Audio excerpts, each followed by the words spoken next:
সকলোৱে কৰিব এটি হাত জনাইছোঁ মুলাকা বড়ো পেংলে মুলাকা বড়ো পেংলে মুলাকা বড়ো পেংলে প্ৰথম অসমীয়া মহিলা বিমান চালক মাননাম ধীৰা চলিহা আছোঁ তাৰপৰা কেন্দ্ৰীয় সম্পাদক ৰুদ্ৰসাগৰ বুঢ়াগোহাঁই অসমীয়া জাতীয় অনুদান প্ৰদান কৰিছে আৰু অনুৰোধ জনাইছে মুলাকা বড়ো পেংলে প্ৰদান কৰিছে তাৰপৰা কেন্দ্ৰীয় সমিতিৰ সন্মানীয় সভাপতি আৰু সম্পাদক লগতে বাইদেউ দীৰ্ঘায়ু আৰু সুস্বাস্থ্য কামনা কৰি সমন্বয় পত্ৰ আমি প্ৰদান কৰিবলৈ সোণাৰী বীৰাংগনা মূলা গাভৰুৰ বঁটা প্ৰদান কৰি আহিছে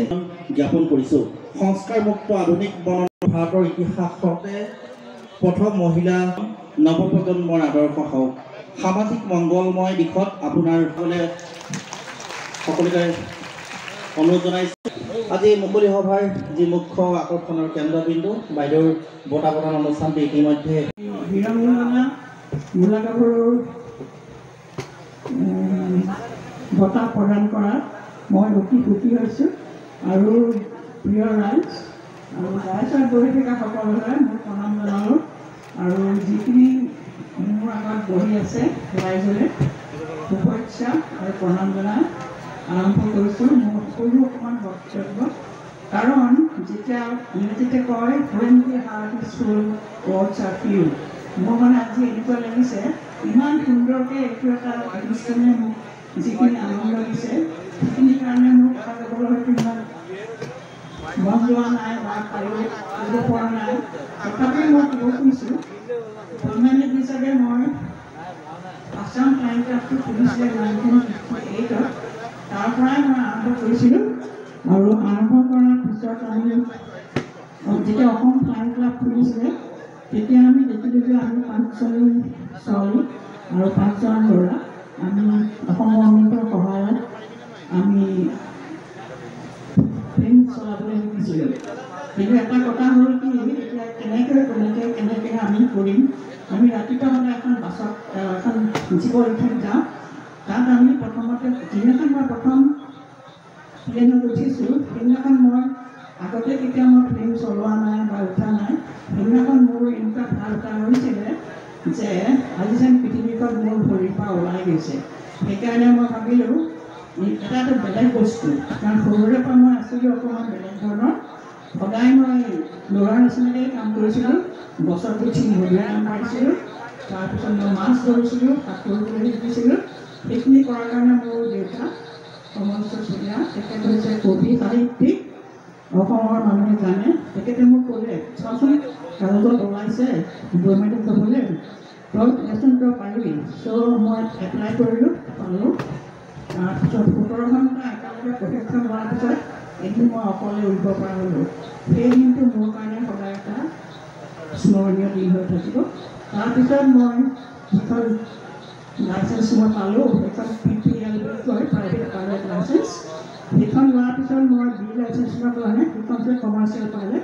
সেইখনৰ কাৰণে মই এপ্লাই কৰোঁতে ইতিমধ্যে মোৰ মানে মা সদায় বিৰোধী আছিলে মই ফ্লাইং কৰা মায়ে অকণো ভাল পোৱা নাছিলে তেওঁ যেতিয়া বিয়া প্ৰজেক্টটো শুনিলে তেওঁ ক'লে ঠিক আছে এটা কাম কৰ তই এইটো বিয়া কৰাবলৈ বুলি কিন্তু এটা কথা তই গৈ পেলাই হয়তো আকৌ শিকিব পাৰিবি বিয়াৰ পিছত ইতিমধ্যে মই কেতিয়াও চিনাকি নোহোৱা মোৰ স্বামী কমল হাজৰিকা সকলোৱে জানে তেওঁ গীতটো চেনাই মই যাওঁতে এতিয়াও বিহুৰ সময়ত ডেকা গাভৰুৰ মন উতলা কৰে সেই মানুহৰ লগত যে বিয়া হৈ মই লণ্ডনলৈ গুচি গ'লোঁ লণ্ডনত মই শিকিবলৈ আৰম্ভ কৰোঁতে দেখিলোঁতো বহুত এক্সপেঞ্চিভ সেইকাৰণে মই ভাবিলোঁ যে ঘৰ অঞ্চল কৰাটো এতিয়া ভাল হ'ব সেইকাৰণে মই সেইখিনিতে সামৰণি মাৰিলোঁ কিন্তু যেতিয়া মই অসমত থাকোঁতে ফ্লাইং কৰিছিলোঁ তেতিয়া কিবা কিবি কাৰণত মোৰ ইমান মন গৈছিলে যে মই ডিব্ৰুগড় যোৰহাট শিৱসাগৰ এইবিলাকৰ অসমৰ দিন মই ঘূৰি ফুৰিছিলোঁ তাৰপিছত এনেকুৱা এটা ভাৱ হ'ল এই বৃত্তিটো যদি মই সদায় জীৱনত ল'ব পাৰিলোহেঁতেন তেতিয়া হয়তো বেলেগ এটা মোৰ জীৱন যাত্ৰা হ'লহেঁতেন। লণ্ডনৰ কথা ইয়াত নাথাকিব নেকি? এনেই লণ্ডনলৈ গৈ পেলাই মই যেতিয়া দেখিলোঁ যে মোৰ কাৰণে এইটো প্লান ইয়াত নহ'ব, সেইকাৰণে মই সেইখিনিতে বাদ দি তাৰপিছত মই ঘৰ সংসাৰ চলাবলৈ। কিন্তু তাৰ আগতে মই যেতিয়া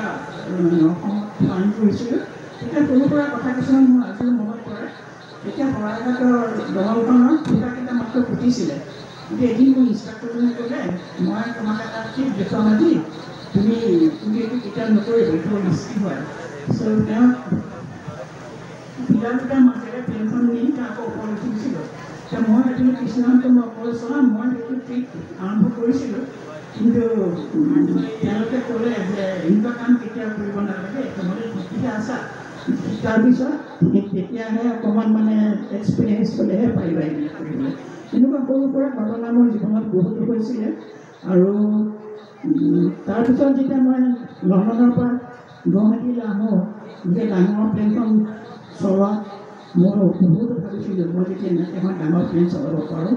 কিন্তু বিয়াৰ পিছত মই ঘৰ সংসাৰ চলাবলৈ আৰম্ভ কৰাৰ পিছতেই দেখিলোঁ যে মোৰ এতিয়া লাইফটো হয়তো ইটোতকৈ হয়তো ভাল। সেইবুলি ভবাৰ লগে লগে মই ভাবিলোঁ যে এতিয়া আৰু ফ্লাইং কৰাৰ